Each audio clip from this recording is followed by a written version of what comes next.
அடுத்து நம்ம என்ன பார்க்குறோம்னா, அடுத்த பெரிய விஷயம் என்ன நடந்துச்சுன்னா, ஜெர்மனியில ஜெர்மனி 2 ஜெர்மனி. ஒரு வெஸ்ட் ஜெர்மனி, ஈஸ்ட் ஜெர்மனி. கிழக்கு மேற்கு ஜெர்மனி மத்தியில இருந்துச்சு ஒரு சுவர். அந்த சுவருடைய வீழ்ச்சி நடந்துச்சு 1989. இது கூட ஒரு ரொம்ப பெரிய அடையாளம் இருந்துச்சு. எனக்கா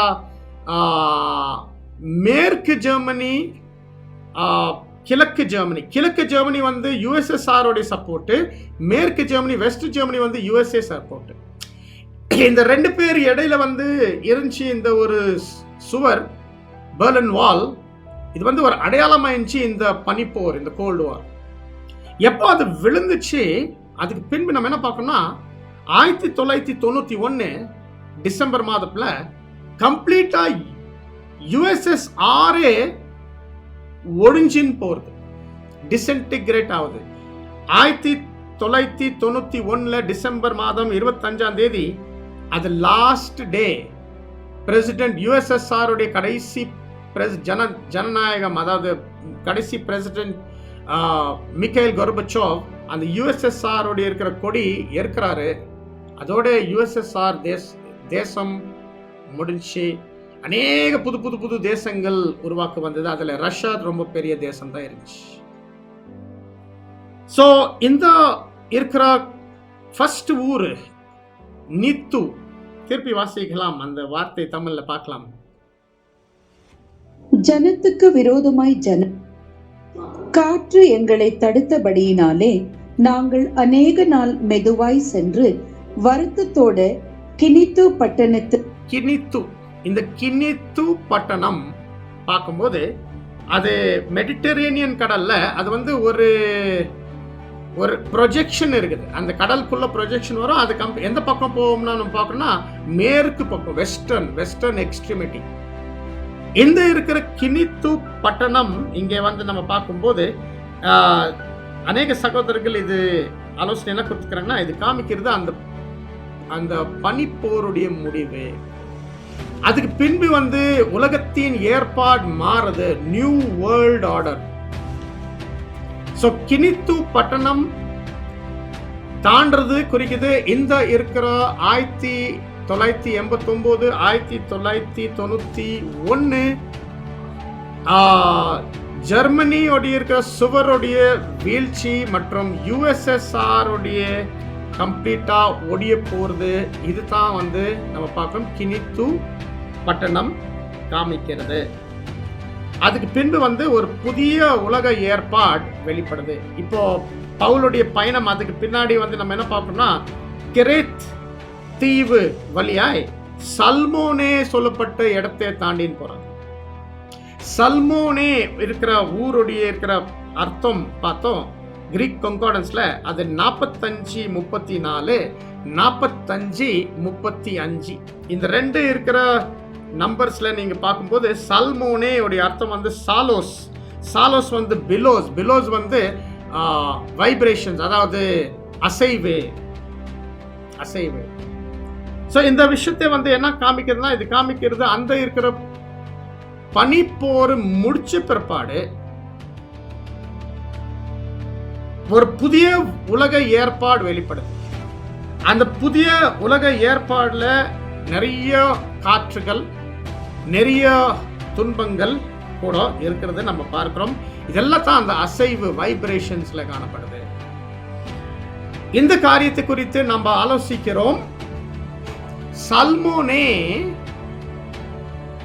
உடைய இருக்கிற அசைவு குறிக்குது 2 இருக்கிற என்ன சொல்லனா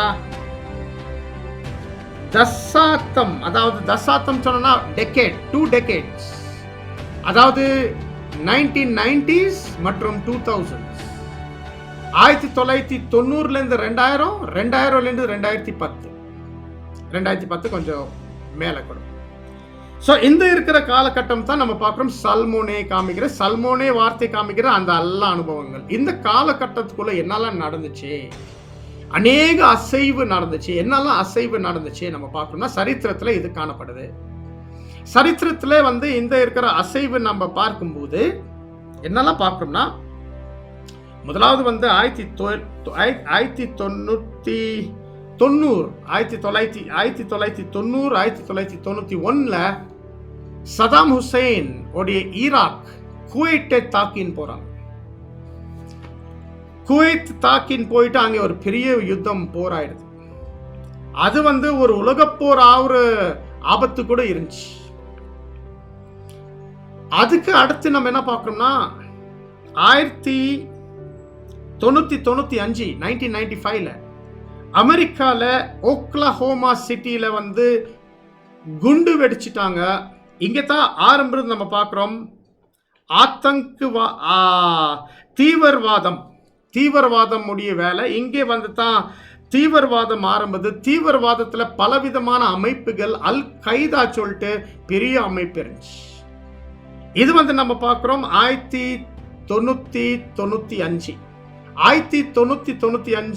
இங்கே நம்ம பார்க்கிறோம்.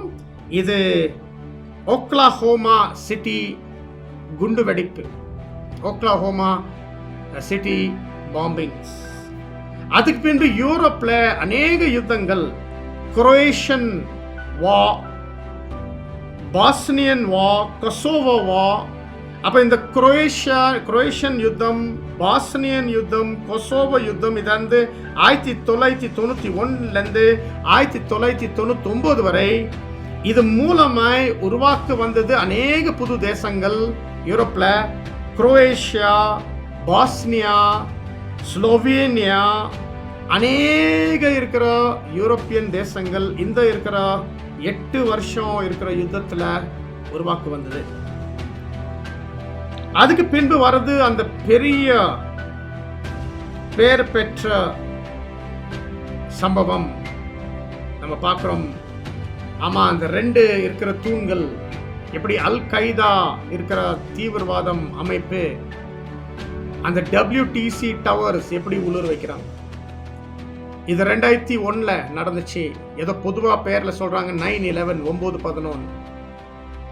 2001 வருஷத்துல செப்டம்பர் மாதம் 11ஆம் தேதியில நடக்குது வந்து இந்த பெரிய நிகழ்ச்சி. இது அல் கைதா அமைப்பு செய்யறாங்க நியூயார்க் சிட்டில. அதுக்கு பின்பு நம்ம பார்க்கிறோம் சுனாமி வருது. நம்ம பார்க்கிறோம் இந்தியா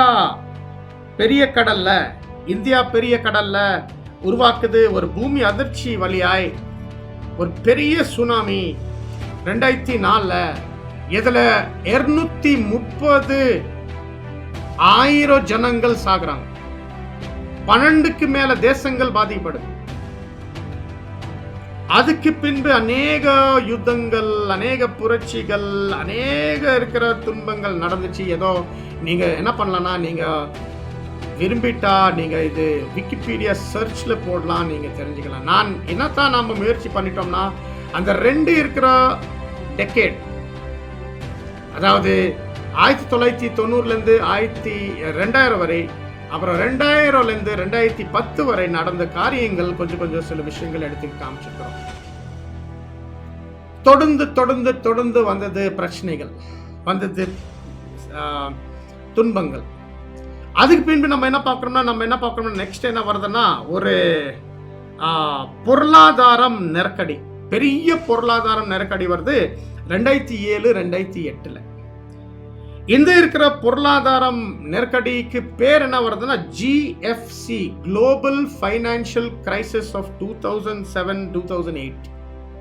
இந்த GFC இருக்கிற விஷயம் வந்து நம்ம உலகம் பொருளாதாரம் நெருக்கடி. இந்த இருக்கிற உலகம் பொருளாதாரம் நெருக்கடியில நிறைய அமெரிக்கால இருக்கிற பேங்க்ஸ் எல்லாம் அவங்களுக்குள்ள ஒரு பெரிய நெருக்கடி வந்துச்சு. நிறைய பேங்க்ஸ் வந்து உளுர வேண்டியா இருந்தது. ஆனா அமெரிக்காவுடைய இருக்கிற ஃபெடரல் கவர்மெண்ட் வந்து அவங்கள உதவி பண்ணி நிக்க வச்சுட்டாங்க தான் நம்ம பார்க்கிறோம். இதெல்லாம் வழியா என்ன வந்துச்சு நம்ம பார்க்கணும்னா, இதுக்கெல்லாம் வழியா வந்துச்சு the great recession of 2008 to 2012. இது நம்ம பார்க்கும்போது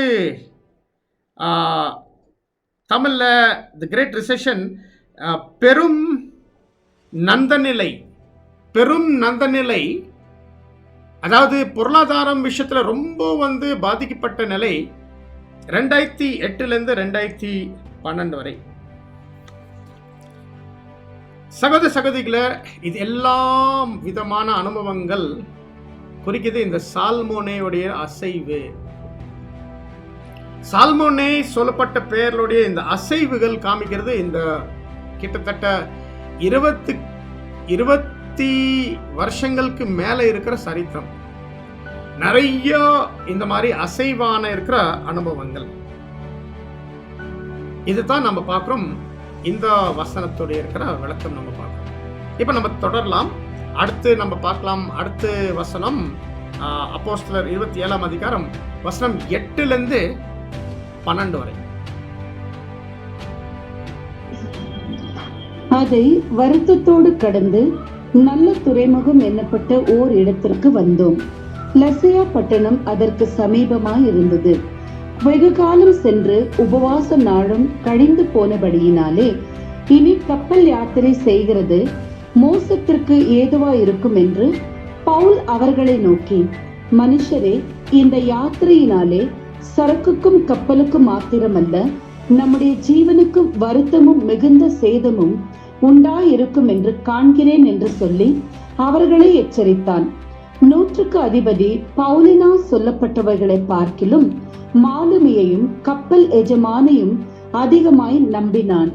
அந்த துறைமுகம் மழை காலத்திலே தங்குவதற்கு வசதியாய் இருந்தபடியினால் அவ்விடத்தை விட்டு தென்மேற்கையும் வடமேற்கையும் நோக்கி இருக்கும் கிரேத்தா தீவிலுள்ள துறைமுகமாகிய பேனிக்ஸ் என்னும் இடத்தில் சேரக்கூடுமானால் சேர்ந்து மழை காலத்திலே தங்கும்படி அநேகம் பேர் ஆலோசனை சொன்னார்கள். பாருங்க, இந்த இருக்கிற அடுத்த 4 வசனங்களுக்கு நம்ம காரியங்களை புரிஞ்சுக்கிறதுக்கு நிறைய விவரம் இங்கே கொடுக்கப்பட்டிருக்கு. இந்த விஷயத்தை நம்ம பார்க்கும்போது இது ஃபேர் ஹேவன் சொல்லிட்டு நல்ல துறைமுகம் என்பது பேர் ஊர் வருது. த ஃபேர் ஹேவன். இப்போ இந்த ஃபேர் ஹேவன்ஸ், இந்த நல்ல துறைமுகம் என்பது ஊர். இப்போ இது நம்ம புரிஞ்சுக்கணும்னா நம்ம ஞாபகம் வைக்கணும், இது குறித்து 3 விஷயங்கள் சொல்லப்பட்டிருக்கு.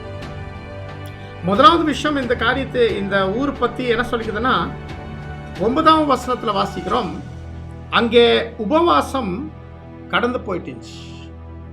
இது எந்த உபவாசம் கடந்து போயிட்டுச்சு நம்ம பார்க்கணும்னா, ஸ்ட்ராங்ஸ் கன்கார்டன்ஸ்ல இந்த உபவாசம் பத்தி நம்ம பார்த்தாக்கா இது 35:21. இந்த உபவாசம் வார்த்தைக்கு வேர்டு நெஸ்டேயா. இது என்ன உபவாசம் கேட்டனா, இது பொது மக்கள் மத்தியில வைக்கிற உபவாசம். ஏதோ மோசையின் நியாயப்பிரமாணத்துல சொல்லப்பட்டது. வருஷம் பாவ நிவாரண நாள்ல வைக்கணும். இது 10ஆம் மாதம் திஸ்ரில நடக்கும். இது நம்ம பார்க்கிறோம் செப்டம்பர், நம்ம இருக்கிற செப்டம்பர் அல்லது அக்டோபர் மாதத்துல இருக்கும். இது கோடை காலம் தாண்டி இது இலையுதிர் காலத்துல நடக்கும், ஆட்டம்ல நடக்கும். இன்னைக்கு நிறைய தமிழ் வார்த்தைகள் தேடி நான் கண்டுபிடிச்சிருக்கிறோம் உங்களுக்கு இது விஷயம் தெளிவா புரிஞ்சுக்கிறதுக்கு. இப்போ ஃபர்ஸ்ட் பாயிண்ட் உபவாசம் கடந்து போயிடுச்சு 9ஆம் வசனத்துல. இது எந்த உபவாசம்னா, இது நம்ம பார்க்கிறோம் பாவ நிவாரண நாளுடைய வைக்கிற உபவாசம். அப்ப என்ன அர்த்தம், பாவ நிவாரண நாளே கடந்து போயிடுச்சு. நெக்ஸ்ட் விஷயம் நம்ம பார்க்கிறோம் 12வது வசனம். 12வது வசனத்துல என்ன சொல்றதுன்னா, துறைமுகம், அதாவது இந்த நல்ல துறைமுகம்ல குளிர்காலம் அங்கே தங்கறதுக்கு வசதி இல்லை. அப்ப தேடணும் ஒரு இன்னொரு இடம். அப்ப என்ன அர்த்தம்னா, கோடை காலம் முடிஞ்சிச்சு, குளிர்காலம் முன்னாடி இருக்கு, இடம் பார்க்கணும். ஆனா இப்போ அந்த முடிவு எடுக்கணும். கோடை காலம் தாண்டிட்டு இப்போ இது 2வது விஷயத்தை இங்க நம்ம பார்க்கிறோம். இந்த நல்லா துறைமுகம் பத்தி சொல்லப்பட்டிருக்கிறது. 10வது வசனம் என்ன சொல்றதுன்னா, அப்போஸ்தலனாகிய பவுல் ஒரு எச்சரிப்பு கொடுக்கிறார். அந்த கப்பல் பயணம் குறித்து சொல்றாரு. இனிமேல் நம்ம வந்து பயணம் பண்ணிட்டோம்னா நமக்கு நிறைய ஆபத்து இருக்குது. இந்த ஆபத்துல வந்து கப்பலுக்கு ஆபத்து இருக்குது, ஜனங்களுக்கு ஆபத்து இருக்குது, பொருள்கள் கூட வந்து நாசமாயிடும். அவர் நிறைய ஒரு எச்சரிப்பு கொடுக்கிறார் தான் நம்ம பார்க்கறோம். அந்த எச்சரிப்பு வந்து அவரு கொடுக்கிறாரு. அவர் சொல்றார், வரப்போற இருக்கிற துன்பங்கள், வரப்போற இருக்கிற ஆபத்து பத்தி பேசுறாரு. ஆனா யாருமே கேட்கறது இல்லை அவர் பேச்சு. ஸோ இந்த 3 விஷயங்கள் நம்ம கவனிக்கணும். இந்த ஃபேர் ஹேவன்ஸோடைய ஆவிக்குரிய அர்த்தமே கண்டுபிடிக்கிறது. இந்த ஃபேர் ஹேவன்ஸோடைய ஆவிக்குரிய அர்த்தத்தை, அதாவது இந்த ஓமை பாணியில இந்த ஃபேர் ஹேவன்ஸ் என்ன குறிக்குது நம்ம கண்டுபிடிக்கணும்னா இந்த 3 விஷயங்கள் நம்ம தியானிக்கணும். இந்த 3 விஷயங்கள் நம்ம பார்க்கும்போது இரண்டாவது விஷயம் வந்து என்ன பார்த்தோம்னா, கோடை காலம் தாண்டி போயிடுச்சு. கோடை காலம் வந்து வேதத்துல ஆவிக்குரிய அர்த்தத்தில் பார்க்கும்போது என்ன குறிக்கிறது நம்ம பார்க்கணும்னா, நம்ம பார்க்கிறோம் கோடை காலம் குறிக்கிறது அறுவடை காலம். வசனத்துல வாசிக்கலாம். நீதிமொழி 10ஆம் அதிகாரம் 5வது வசனம். கோடை காலத்தில் சேர்க்கிறவன் புத்தியுள்ள மகன், அறுப்பு காலத்தில் தூங்குகிறவனோ லட்சியை உண்டாக்குகிற மகன். ஸோ இந்த வசனத்துல கோடை காலம் உடைய அர்த்தத்தை நம்ம பார்க்கிறோம், அறுவடை குறிக்கிறது. ஸோ இப்போ இந்த இருக்கிற காரியத்துல இது என்ன சொல்லுது? அப்போ கோடை காலம் கடந்து போயிடுச்சு, அப்போ என்ன அர்த்தம் எடுக்கணும்? அறுவடை முடிஞ்சு. இந்த இருக்கிற ஆவிக்குரிய அர்த்தம் நம்ம எடுக்கணும். இந்த நல்ல துறைமுகம்கா, இந்த ஃபேர் ஹெவன்ஸ் எப்படி எடுக்கணும் இந்த விஷயம்? இன்னொரு காரியத்தை நீங்க ஞாபகம் இருக்கும். முதலாவது இருக்கிற காரியத்துல நம்ம பார்த்தோம், பாவ நிவாரண நாளோட இருக்கிற அந்த அந்த உபவாசமே கூட முடிஞ்சிடுச்சு. ஆனா பவுலோட இருக்கிற கடல் பயணம் எந்த வகையில முடியல. பவுலோட இருக்கிற கப்பல் பயணம் இன்னும் நிறைய போக வேண்டி இருந்துச்சு. ஸோ இந்த 2 இருக்கிற காரியம், 2 குறிக்காட்டங்கள், இந்த 2 குறிக்காட்டங்கள் எப்படி நாம் புரிஞ்சுக்கணும்? இந்த இருக்கிற கோடை காலம் முடிக்கிறது மற்றும் இந்த இருக்கிற பாவ நிவாரண நாளுடைய உபவாசம் கூட கடந்து போயிடுச்சு. இது எப்படி நம்ம எடுக்கணும்? இது எப்படி நம்ம புரிஞ்சுக்கணும்? இது நம்ம புரிஞ்சுக்கிறதுக்கு நம்ம ஒரு விஷயம் புரியணும். ஒரு விஷயம் வந்து நம்ம ஞாபகத்தில் வைக்கணும். இந்த சுவிசேஷ யுகம் உடைய முடிவு பத்தி கொஞ்சம் புரிஞ்சுக்கணும். இந்த சுவிசேஷ யுக காலகட்டம் எதுக்காக வைக்கப்பட்டிருக்குது நம்ம பார்க்கறோம்னா, கர்த்தராகிய இயேசு கிறிஸ்துவோட இருக்கிற மனவாட்டி தேர்ந்தெடுக்கிறதுக்கு வைக்கப்பட்டிருக்கு. இப்ப கர்த்தராகிய இயேசு கிறிஸ்துவோட இருக்கிற மனவாட்டியோடைய தேர்ந்தல் இந்த காலகட்டத்தில் எப்படி நடக்குது நம்ம பார்க்கிறோம். வசனம் சொல்லுதுன்னா, இது ஒரு புதிய சிருஷ்டி. அந்த புதிய சிருஷ்டி குறித்து வசனம் வாசிக்கலாம். 2 கொரிந்தியர் 5:17.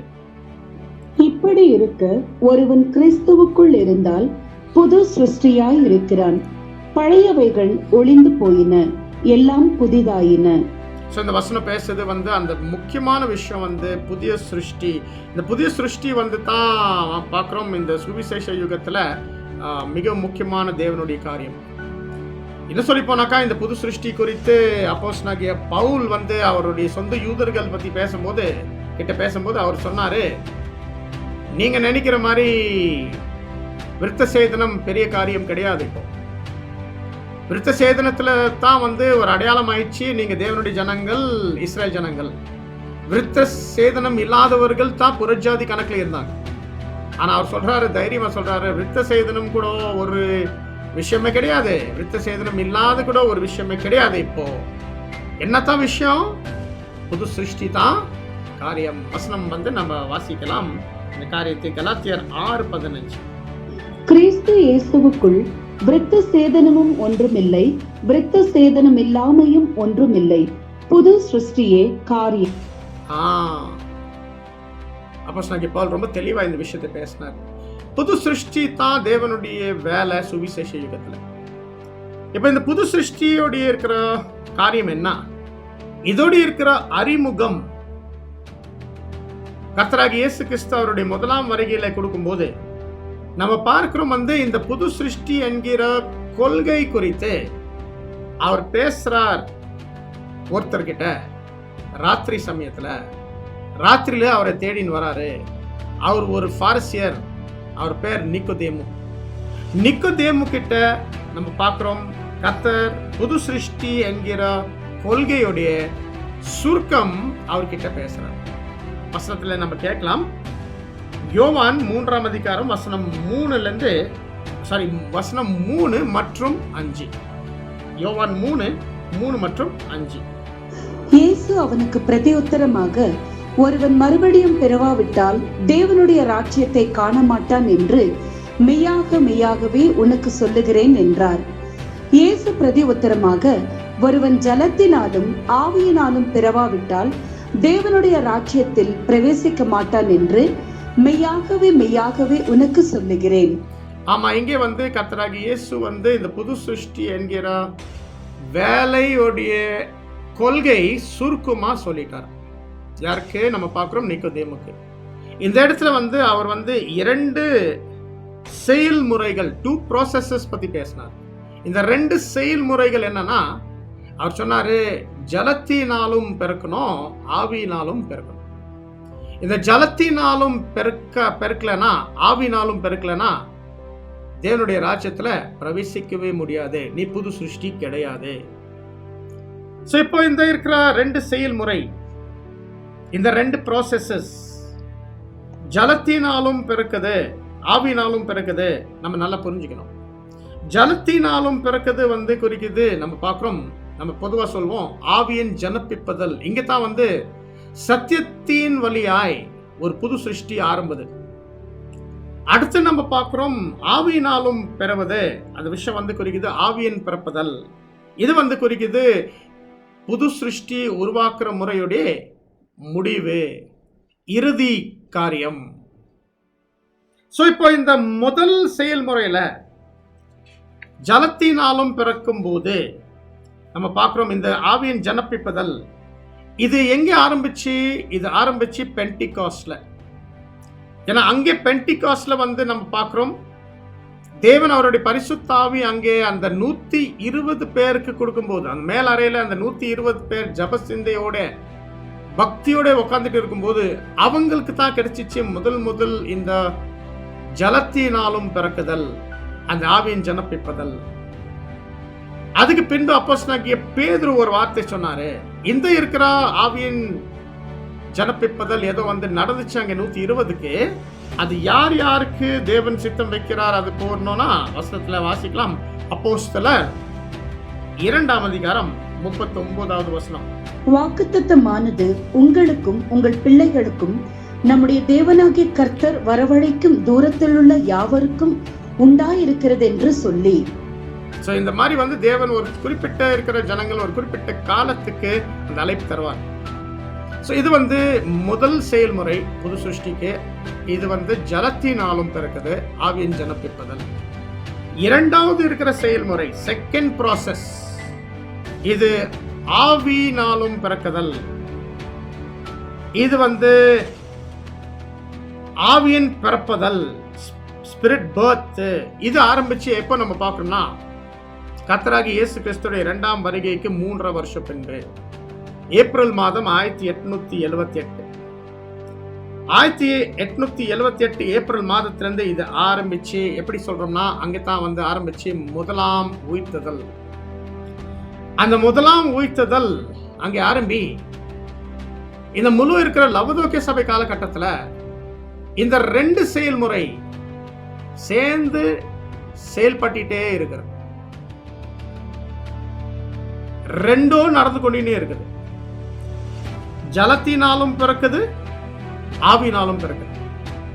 ஜலத்தினாலும் பிறக்குதல், ஆவினாலும் பிறக்குதல் 2 சேர்ந்து வழி நடந்துட்டு இருக்கும்போது, ஆவியின் ஜனப்பிப்பதல் ஆவியின் பிறப்பதல் சேர்ந்து நடந்துட்டு இருக்கும்போது, இப்போ நம்ம யுகத்தின் முடிவு பத்தி பேசணும்னா, சபையுடைய முடிவு பத்தி பேசணும்னா இந்த 2 செயல்முறை முடிக்கணும். ஆனா இந்த 2 செயல்முறை ஒரே சமயத்துல ஒரே வருஷத்துல ஒரே டேட்ல முடிக்கிறதுக்கு வாய்ப்பே இல்லை. காரணம், முதல் செயல்முறை ஜலத்தினாலும் பிறக்குது, அந்த இருக்கிற ஆவியின் ஜனப்பிப்பதல், அது காமிக்கிறது புது சிருஷ்டியின் ஆரம்பம். அதுக்கு பின்பு அந்த புது சிருஷ்டி கூட உள்ள உண்டான வளர்ச்சி நடக்கும். அதுக்கு பின்பு அது அந்த ஏற்ற வளர்ச்சி வந்த பிற்பாடு அப்பதான் வந்து ஆவியின் பிறப்பதல், அந்த கடைசி இருக்கிற செயல்முறை நடக்கும். இது விஷயம் பார்க்கும்போது இப்ப நம்ம என்ன ஒரு காரியத்தை பார்க்கிறோம், புதுமையா என்ன ஒரு விஷயம் பார்க்கிறோம்னா, சபையுடைய முடிவு வந்து ஏதோ ஒரு சமயம் சபை முடியும், ஏதோ ஒரு டேட் சபை முடியும், அப்படி வந்து இல்ல. ஆக்சுவலி சபையுடைய முடிவு குறிக்குது இந்த 2 செயல்முறையுடைய முடிவு எப்போ வருதோ அங்கதான் சபையுடைய முடிவு வரும். 2 டேட்ஸ், 2 முடிவு. ஆவியின் ஜனப்பிப்பதலுடைய முடிவு முதல், ஆவியின் பிறப்பதலுடைய இருக்கிற முடிவு அடுத்து. இந்த ஆவியின் ஜனப்பிப்பதனுடைய முடிவு எப்போ வரும் நம்ம பார்க்கணும்னா, இது எப்போ வரும், எப்போ அறுவடையின் வேலையில கடைசி நபர், ஜெயம் கொள்ற நபர், கடைசி உண்மை உள்ளவர் கண்டுபிடிக்கிறது.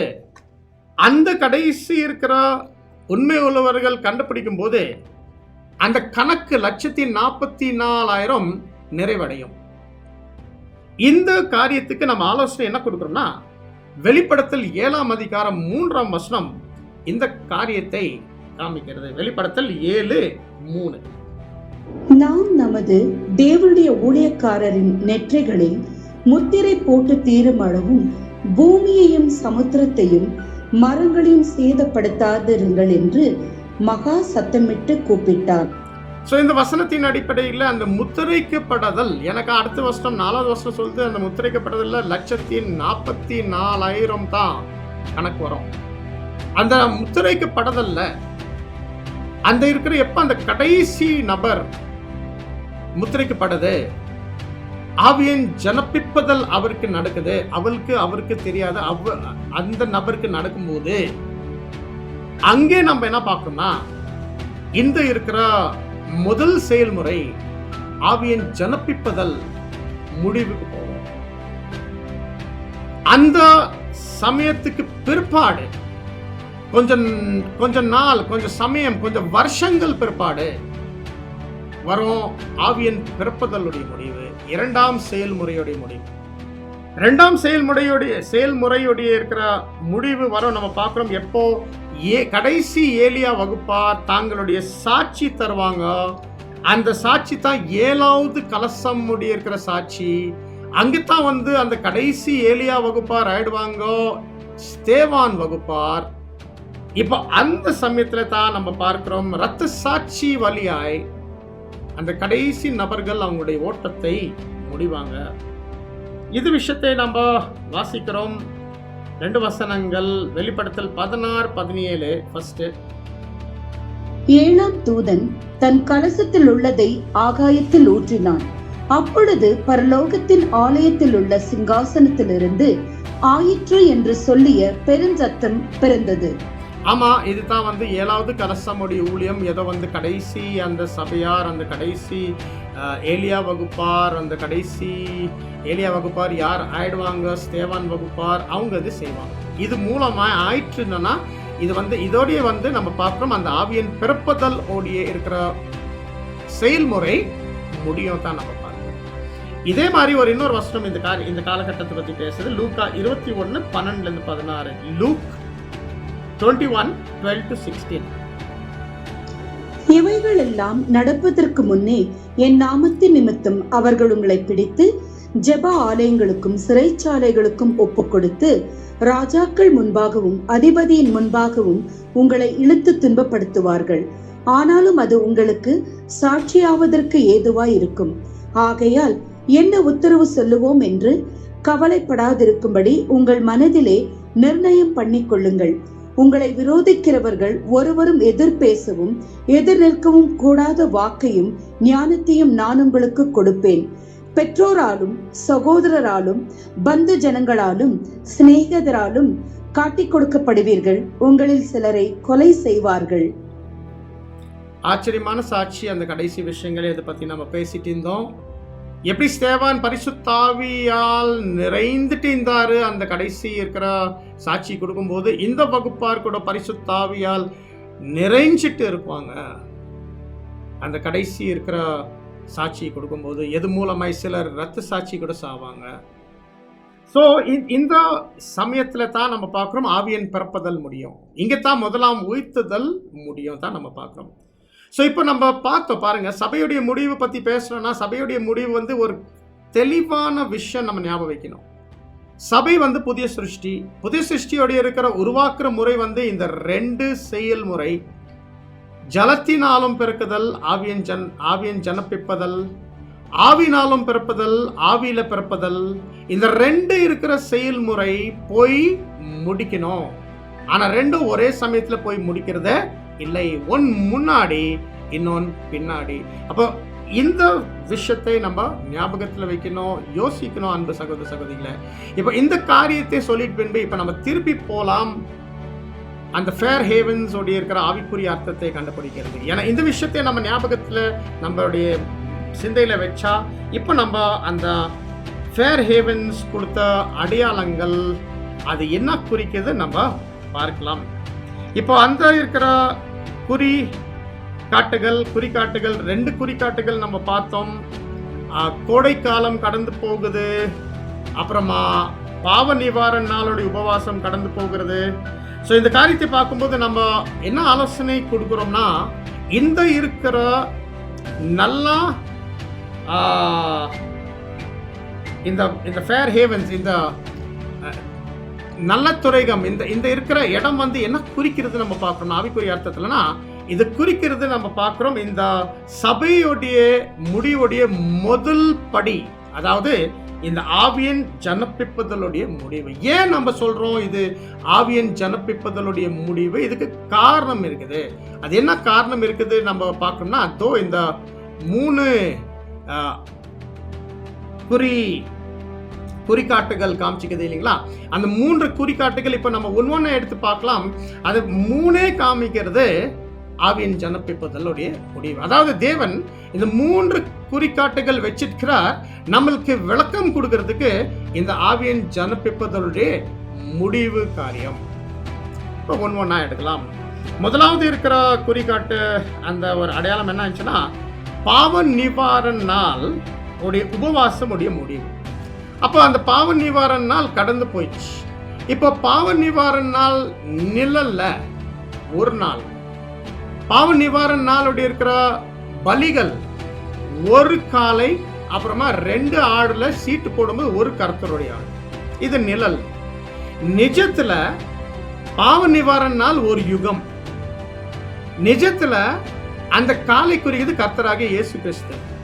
நிஜத்துல அந்த 2 இருக்கிற ஆடுல சீட்டு போடும்போது அந்த இருக்கிற கர்த்தருடைய ஆடு குறிக்குது நம்ம பார்க்கிறோம் 1,44,000.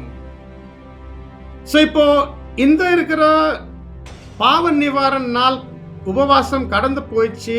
ஒரு விதத்துல பாவ நிவாரண நாள் எப்படி கடந்து போயிடுச்சு சொல்லலாம்னா, அந்த கடைசி 1,44,000 உடைய ஜனப்பிப்புதல் முடிஞ்சிட்டு இருந்தானா ஒரு விதத்துல சொல்லலாம் ஒரு முடிவு வந்துட்டு பாவ நிவாரண நாள். ஒரு விதத்துல எனக்கு அந்த ஆவியின் ஜனப்பிப்புதல் கடைசி 1,44,000 நபருக்கு அது நடக்கும்போது முழு கர்த்தருடைய ஆடு நிறைவாகும். இப்ப என்ன மிச்சம்? அந்த பலி முடிக்கணும். அந்த பலி எப்ப முடிக்கும்? ஆவியின் பிறப்பதல் முடிக்கும் போது. ஆவியின் ஜனப்பிப்பதல்ல கண்டுபிடிக்கிறது அந்த முழு இருக்கிற 1,44,000 யார்? ஆவியின் ஜனப்பிப்பதல்ல கண்டுபிடிக்கிறது அந்த கடைசி இருக்கிற நபர்கள் யார்? தேவனுடைய பார்வையில நான் பேசுகிறோம். ஆனா ஆவியின் பிறப்பதல்ல, ஏன்னா கொஞ்சம் வருஷம் பின்பு தான் ஆவியின் பிறப்பதல் நடக்கும். அதுக்கு பின்பு தான் வரும் நம்ம பார்க்கிறோம் அந்த பலியோடைய முடிவு. நான் வேண்டிக் கொள்கிறேன், என்னுடைய தமிழ் நீங்க புரிஞ்சுக்கணும். நான் முயற்சி பண்ணின்னு இருக்கிறோம் உங்களுக்கு அது விஷயம் தெளிவா பேசுறதுக்கு. தேவன்கிட்டே கூட ஜபத்தில் வச்சிருக்கிறோம். நீங்க அதை புரிஞ்சுக்குவீங்க நான் என்னத்தான் சொல்லி வந்துருக்கிறோம். சரி, இது வந்து அந்த பாவ நிவாரண நாள் உபவாசம் கடந்து போகுதல், கர்த்தருடைய ஆடு நிறைவடைதல், அந்த 1,44,000 கண்டுபிடிக்குதல், ஆவியின் ஜனப்பிப்பதல்ல கண்டுபிடிக்கிறது கம்ப்ளீட் 1,44,000. ஆனா பலி இன்னும் முடியல. பலி முடிக்கிறதுக்கு ஆவியின் பிறப்பதல்ல அது முடியும். ரெண்டாவது விஷயம், கோடை காலம் முடிந்தது. ஏற்கனவே பார்த்தோம், கோடை காலம் குறிக்கிறது அறுவடை. இப்போ அறுவடையுடைய முடிவு எப்படி சொல்லலாம்? இப்ப நம்ம ஞாபகத்தில் வைக்கணும், 1881 சகோதரர் ரசல் வால்யூம்ஸ்ல எழுதுறாரு, பொதுவான அழைப்பு முடிஞ்சு. பொதுவான அழைப்பு முடிஞ்சு என்ன அர்த்தம்னா, 1,44,000 இறுதி எண்ணிக்கை அப்பவே முடிஞ்சு. 1881 இறுதி எண்ணிக்கை முடிஞ்சு. ஆனா இறுதி நபர்கள் இன்னும் முடியல. அந்த இறுதி எண்ணிக்கையில நம்ம பார்க்கிறோம், நபர்கள் ஒன்றுக்கு மேல அந்த இடங்கள் எடுத்துட்டே இருந்தாங்க. ஆனா நம்ம என்ன பார்க்கணும்னா, கோடை காலம் முடிந்தது என்ன அர்த்தம்னா, இறுதி நபர்கள் கூட கண்டுபிடிச்சாச்சு. அந்த இறுதி நபர்கள் எப்படி கண்டுபிடிக்கிறதுனா, ஆவியின் ஜனப்பிப்பதலுடைய முடிவு. ஆவியின் ஜனப்பிப்பதலுடைய முடிவுல என்ன பார்க்கணும்னா, அறுவடை வேலை உடைய நோக்கம் இன்றி அந்த 1,44,000 கண்டுபிடிக்கிறதுக்கு. ஆவியின் ஜனிப்பிப்பதல் எங்கே முடியுது, அங்கே அந்த 1,44,000 கண்டுபிடிக்கிறது. அந்த 1,44,000 கண்டுபிடிச்ச பிற்பாடு ஒரு விதத்தில் சொல்லலாம், அறுவடை கோடை காலம் கடந்து போயிடுது. ஆமா, அதுக்கு பின்னாடி அறுவடை வேலைகள் கூட இருக்குது, இல்லன்ட்டு இல்ல. அறுவடை வேலை எங்க வரைக்கும் போகும் நம்ம பார்க்கறோம்னா, அந்த கலைகள் சுட்டி எரிக்கிற வரைக்கும். ஆனா முக்கியமான அறுவடை வேலையுடைய நோக்கம் என்னன்னு, அந்த 1,44,000 கண்டுபிடிக்கிறது. அந்த விதத்துல அந்த அறுவடை வேலை முடியும் எப்போ 1,44,000 கண்டுபிடிக்கிறது. 1,44,000 இருக்கிற ஆவியின் ஜனப்பிப்பதல் நடக்குது. வெளிப்படுத்தல் புஸ்தகம் 14ஆம் அதிகாரம் 17 20 பேசுது. அந்த கடைசி இருக்கிற காரியம் எங்கே அந்த கலைகளுடைய சுட்டி அரிக்கிறத நடக்கும். பின்பு வேறொரு தூதனும் கருக்குள்ள அரிவாளை பிடித்துக்கொண்டு பரலோகத்தில் உள்ள தேவாலயத்திலிருந்து புறப்பட்டு வந்தான். அக்கினியின் மேல் அதிகாரம் உள்ள வேறொரு தூதனும் பலிபீடத்திலிருந்து புறப்பட்டு வந்து கருக்குள்ள அரிவாளை பிடித்திருக்கிறவனை நோக்கி, பூமியின் திராட்சை பழங்கள் பழுத்திருக்கிறது, கருக்குள்ள உமது அரிவாளை நீட்டி அதன் குலைகளை அறுத்துவிடும் என்று மிகுந்த சத்தத்தோடு சொன்னான். அப்பொழுது அந்த தூதன் தன் அரிவாளை பூமியின் மேல் நீட்டி பூமியின் திராட்சை பழங்களை அறுத்து தேவனுடைய கோபாக்கினை என்னும் பெரிய ஆலையிலே போட்டான். நகரத்திற்கு புறம்பேயுள்ள அந்த ஆலையிலே அது மிதிக்கப்பட்டது. அந்த ஆலையிலிருந்து 1600 ஸ்தாதி தூரத்திற்கு இரத்தம் புறப்பட்டு குதிரைகளின் கடிவாளங்கள் மட்டும் பெருகி வந்தது. ஸோ இது ஆக்சுவலி அருமையான அடையாள பாஷையில் பேசின்னு இருக்குது. அந்த கடைசி அந்த வேலை, அறுவடை வேலையில், கடைசி அறுவடை வேலையில் எப்படி அந்த கலைகள் சுட்டி அரிக்க போகும். இந்த வேலையில் வந்து அந்த அந்த கருக்குள்ள அறிவால் பூச்சின்னு இருக்கிற தூதன் யார் நம்ம பார்க்கணும். இதுதான் அந்த கடைசி ஏலியா வகுப்பார், யார் ஸ்தேவான் வகுப்பார் மாறுவாங்க. அந்த வேற ஒரு தூதன் வந்து ஏதோ பலிப்பீடத்திலிருந்து வெளியே வரோம், ஏதோ நெருப்பு மேல அதிகாரம் இருக்குது, நம்ம ஞாபகம் வைக்கணும். இதெல்லாம் விஷயம் காமிக்கிறது. அந்த இன்னொரு ஆடு, போக்காடு ஏதோ வந்து இப்போ பாவ நிவாரண நாள் பலிகள்ல அது கலந்தாது. ஒரே நம்பிக்கைக்கு அழைப்புக்கு வந்துட்டோம். ஆனா இப்போ நல்ல தெளிவா தெரியும், இப்போ நம்ம அந்த வகுப்பார் புரியும், அந்த வாய்ப்பே இருக்காது. பலிப்பீடத்திலிருந்து வெளியே வருது குறிக்குது, இப்போ பலிப்பீடம் வாய்ப்பே இல்லை. தெளிவா இதுதான் திரள் கூட்டம், கடைசி திரள் கூட்டத்தார் இந்த கடைசி ஏலியா வகுப்பார், இந்த ஸ்தேவான் வகுப்பாருடைய ஒத்துழைப்பு தருவாங்க. அந்த ஒத்துழைப்பான விஷயம் அங்கே பார்க்கிறோம். அப்புறமா வந்து அந்த மற்ற வசனங்கள் நம்ம பார்க்கும்போது 17, 18 பார்த்தோம். 19, 20 காமிக்கிறது அந்த கடைசி சாட்சி. அந்த கடைசி சாட்சி எப்படிப்பட்ட பாதிப்பு கொண்டு வருவோம், அந்த குதிரையோடு இருக்கிற அந்த ரத்தம் வெளியே வரும். அந்த திராட்சை கொலைகள் ஆலயத்தில் போடும்போது மிதிக்கும் போது அந்த நியாய தீர்ப்பின் இருக்கிற கிரியைகள் வழியா என்ன ஆகும் நம்ம பார்க்கணும்னா, அங்கே ரத்தம் உயிர் போவோம். எதில் உயிர் போவோம்னா குதிரையோடு இருக்கிற கடிவாளம். குதிரை குறிக்கிறது உபதேசம், கடிவாளம் நம்ம பார்க்கணும்னா அந்த உபதேசத்துடைய அந்த குதிரை கண்ட்ரோலிங், அதாவது அமைப்பு. இது காமிக்கிறது அந்த உபதேசம் மற்றும் அமைப்புடைய முற்றிலும் அழிவு.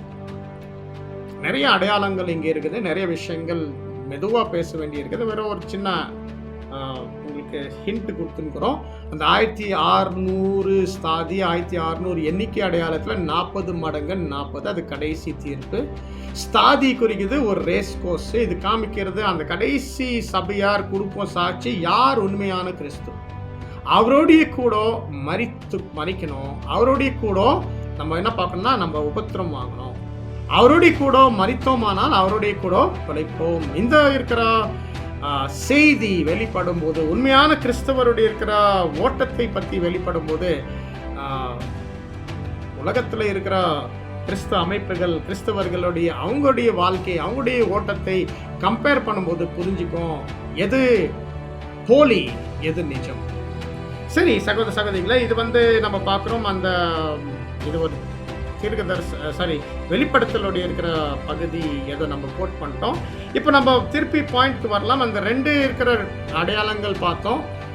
ஃபேர் ஹெவன்ஸ், நல்லா துறைமுகம் இங்கே சொல்லும்போது, நல்ல துறைமுகத்தில் சொல்லும்போது இது 2 அடையாளம். ஒன்று பாவ நிவாரண நாளுடைய உபவாசம் கடந்து போயிடுச்சு, 2வது கோடை காலம் கடந்து போயிடுச்சு. 2வது காமிக்குது ஆவியின் ஜனப்பிப்பதலுடைய முடிவு. 3வது அடையாளம் என்ன பார்க்கணும்னா, அப்போஸ்தலனாகிய பவுல் அவர் என்ன பண்றாருன்னா, அவர் ஒரு எச்சரிப்பான செய்தி கொடுக்குறார். அவர் எச்சரிப்பான செய்தி என்ன கொடுக்குறாருன்னா, இந்த மாதிரி இனி இதுக்கு மேலே ஏதோ கடல் பயணம் முயற்சி பண்ணனா வெறும் ஆபத்து, வெறும் அழிவு தான் வரும்.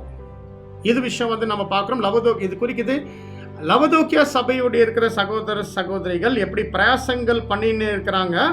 அநேக வகையில் மீடியாவில், வெப்சைட்ஸில், எந்த வகையில் அந்த எச்சரிப்பு கொடுத்துருக்கிறாங்க. எப்படி சீக்கிரமாய் இந்த உலகமே இப்போ இருக்கிற ஏற்பாடே இது அழிய போகும்.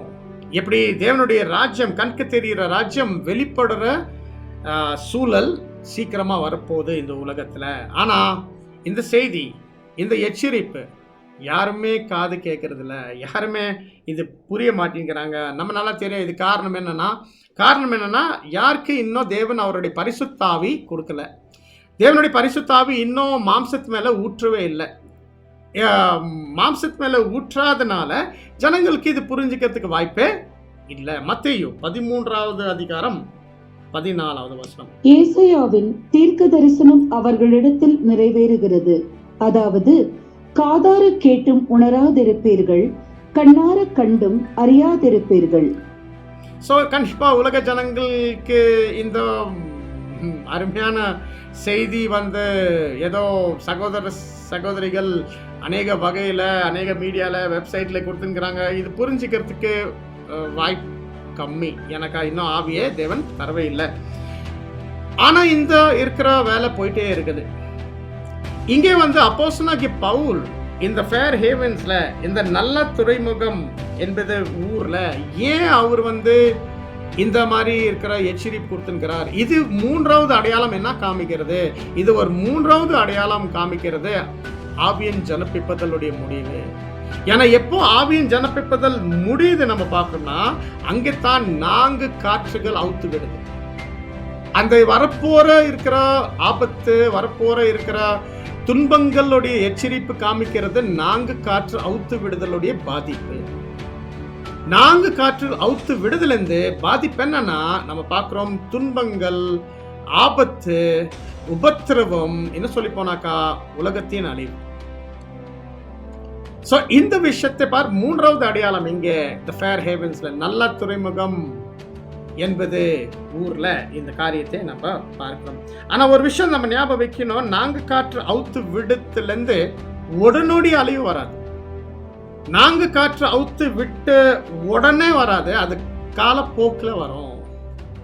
4 காற்று அவுத்து விடும்.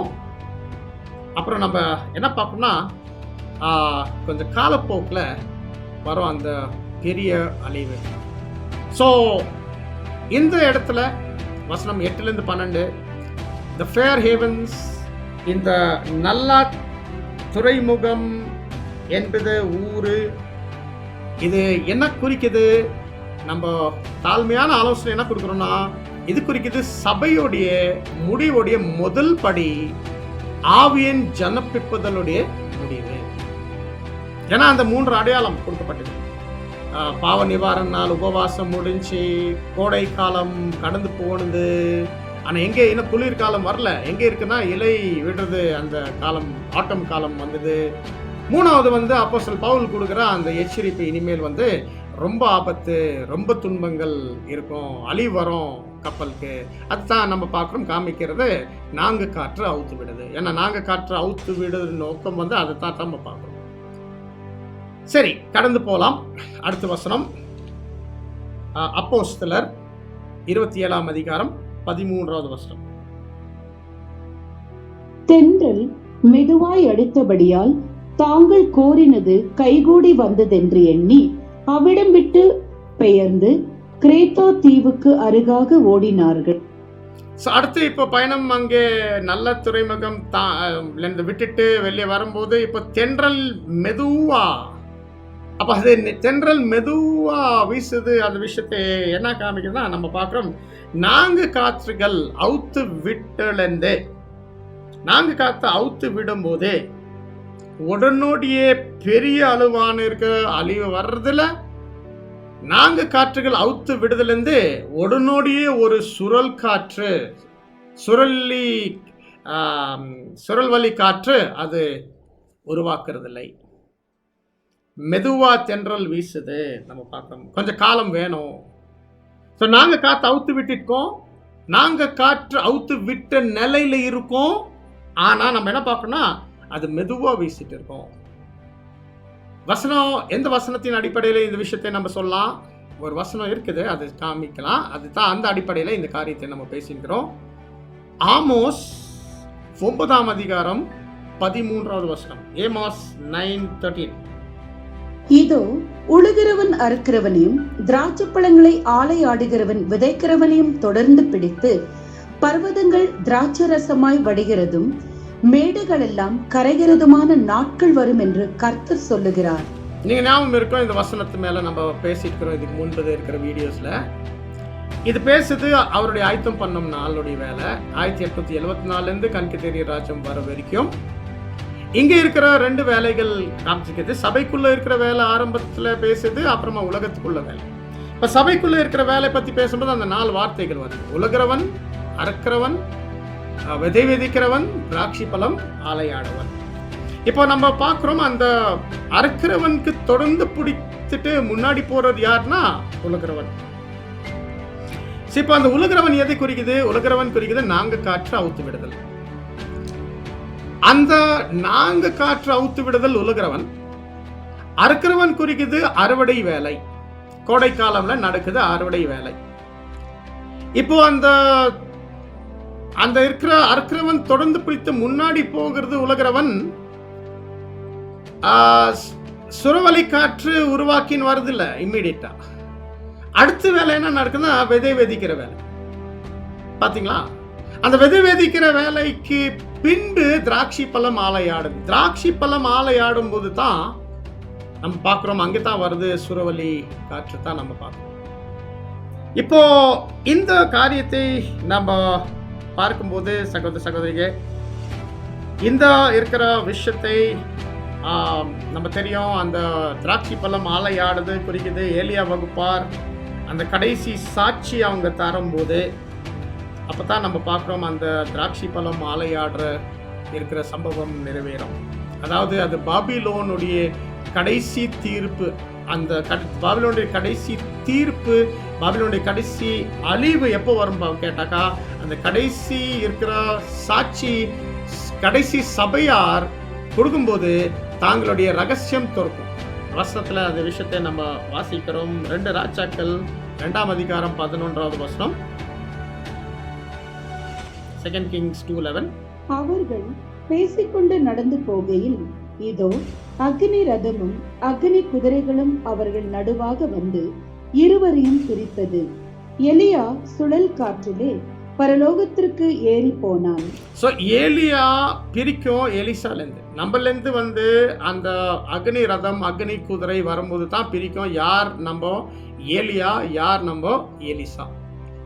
அந்த அக்னி ரதம் அக்னி குதிரை நம்ம நம்புறோம் பேர் கிறிஸ்து மண்டலத்தோடு இருக்கிற ஐக்கியமான அமைப்பு, அவங்களுடைய வெளிப்படு போகிற அதிகாரம், வெளிப்படு போகிற நியாய தீர்ப்புகள்.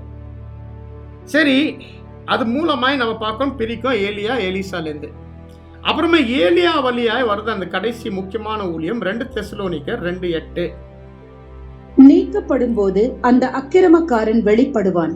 அவனை கர்த்தர் தம்முடைய வாயின் சுவாசத்தினாலே அழித்து தம்முடைய வருகையின் பிரசன்னத்தினாலே நாசம் பண்ணுவார். ஆமா, அந்த இருக்கிற கடைசி கொடுக்கிற சாட்சியில தான் நம்ம பார்க்கிறோம் இந்த அக்கிரமக்காரன், இந்த அக்கிரமத்தின் ரகசியம் அது வெளிப்படும் ஜனங்களுக்கு பொதுவா. சரி சகோதர சகோதரிகளை, அந்த சமயத்துல தான் சுழவலி காற்று உருவாக்கும். அப்பதான் சுழல் காற்று உருவாக்கும். ஆனா நாங்க காற்று முதல் அவுத்து விடும்போது அது அவ்வளோ எப்படி சொன்னா கண்டுபிடிக்க முடியாத சூழல்ல இருக்கும். நாங்க காற்று அவுத்து விட்டுட்டோம், ஆனா யாருக்கு தெரியாது, யாரும் கண்டுபிடிக்க முடியாது. நாங்க காத்தோட இருக்கிற பாதி பெரிய அளவுல இருக்காது ஆரம்பத்துல. இந்த விஷயத்தான் இந்த வசனம் சொல்லுது, தென்றல் காத்து மெதுவா வீசிட்டுச்சு. இப்ப இந்த தென்றல் காத்து மெதுவா வீசின்னு இருக்கிற காரியத்தை ஏன் இங்கே சொல்லுதுன்னா, இந்த இருக்கிற ஓமை காட்சியில எனக்கு அது ஞாபகம் வைக்கணும் ஒரு பெரிய சத்தியம். நாங்க காத்து அவுத்து விட்டு பிறப்பாடு அவுத்து விட்டிட்டு இருக்கோம், ஆனா யாருக்குமே தெரியாது. ஏன்னா சூழல் பெரிய அளவுல வந்து என்ன சொல்லனா பாதிப்பு இருக்காது அந்த நேரத்துல, கொஞ்ச நேரம். அப்புறமா நம்ம ஞாபகம் வைக்கணும், இந்த தென்றல்ல இருந்து தான் இந்த சுழல் காத்து, இந்த சுறவலி காற்று உருவாக்குது. அதனால தான் இந்த தென்றல் வந்து காமிக்குது இந்த நான்கு காத்து அவுத்து விடுதல். வசனத்துல வாசிங்க, யோபு 37ஆம் அதிகாரம் 9வது வசனம். ஜோப் 37:9. தெற்கே இருந்து சூறாவளியும் வடகாற்றினால் குளிர். பாத்தியா, தெற்கேலிருந்து வருது சூறாவளி, சுழல் காற்று, முற்றிலும் அழிவு, மகா உபத்திரவம் காலம். ஏதோ அந்த நான்கு காற்று அவுத்து விடுது நோக்கம் அதுதான். அது வரும் நம்ம பார்க்கிறோம் தென்றல் இருந்து, தெற்கையிலிருந்து. இந்த 13ஆம் வசனம் இந்த இருக்கிற ஓமை காட்சியில என்ன சொல்லுதுன்னா, நாங்க காத்து அவுத்து விட்டிருக்கோம் நல்ல துறைமுகம்ல. ஏன்னா அங்கதான் ஆவியின் ஜனப்பிப்பதல் முடிஞ்சிருக்கோம். நாங்க காத்து அவுத்து விட்டிருக்கோம், ஆனா நாங்க காத்துகள் ஆரம்பத்துல தென்றல் மெதுவா வீசும். ஆனா அடுத்து திடீர்னு வருது ஒரு புயல். அது நம்ம வாசிக்கிறோம் இப்போ அடுத்த வசனம். ஆனா இங்க நம்மளுடைய முதல் பாகம் முடிவுக்கு வருது. வாசிக்கலாம். அப்போஸ்தலர் 27ஆம் அதிகாரம் வசனங்கள் 14-16. கொஞ்ச நேரத்துக்குள்ளே யூரோ கிளைத்தோன் என்னும் கடுங்காற்று அதில் மோதிற்று. கப்பல் அதில் அகப்பட்டு கொண்டு காற்றுக்கு எதிர்த்து போகக்கூடாதபடியினால் காற்றின் போக்கிலே கொண்டு போகப்பட்டோம்.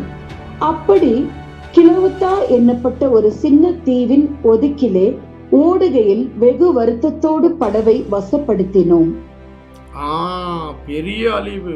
யூரோ கிலிதோன் சொல்லிட்டு பயங்கரமான காத்து, பயங்கரமான புயல் சம்பவிக்கிறது.